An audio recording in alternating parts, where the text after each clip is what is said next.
dy gra kishin fëmijë të vegjël foshnja, kishin lindur të dyjat djem. Dhe në një moment derisa ato po rrinin, po qëndronin diku në një vend, erdhi një ujk dhe mori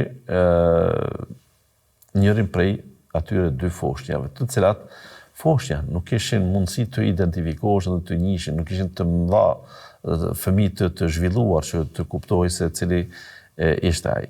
Dhe kur mbeten me njërin foshnje vetëm, gratë u zun se jo ishte i imi ai që shpëtoi, ajo tjetra thoshte jo, ky është i imi, tëndin e mori ujku. Pra të dyja pretendonin që ky që ka mbet është i veti.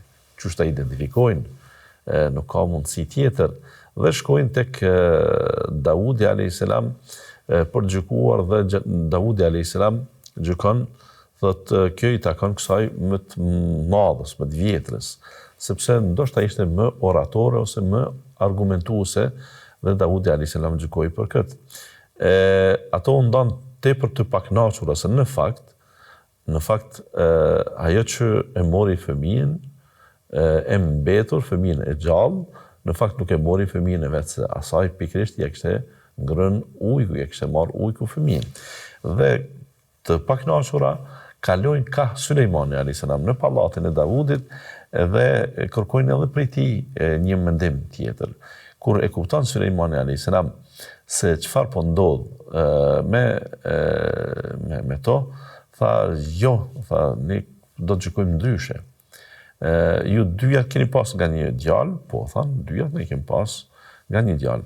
Tash njëri nuk është, po njëri nuk është, do thotë ka hëngër ujku. Ka mbetur vetëm tjetri, po ka mbetur dhe ju nuk po e dini se i cili është, po atëherë pse ju të ziheni, ka zgjidhje kjo. Dhe urdhëroi dikën, tha, ma sjell një thik. Tha, unë do t'ju jap 2 javë nga gjysmë. Këtë që keni, ndajeni për gjysmë. Dhe njëra do të merr gjysmën tjetër, do të merr gjysmën tjetër, që i bie do ta mbyste fëmijën. Dhe kësaj ajo e vogla tha jo, tha nuk bën kështu të veprohet.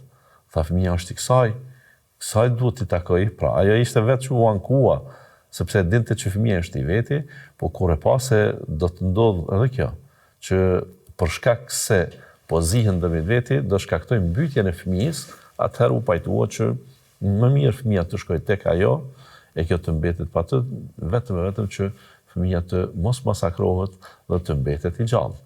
Kush mendon kështu, por një nën. Dhe Sulejmani a.s. kuptoi pra se kjo është nëna e vërtet, dhe ajo tjetra e madhe u pajtua, parimisht tha po, më pëlqen tha mendimi mirë, sepse ajo ashtu kështu kishte ngel pa fëmijë,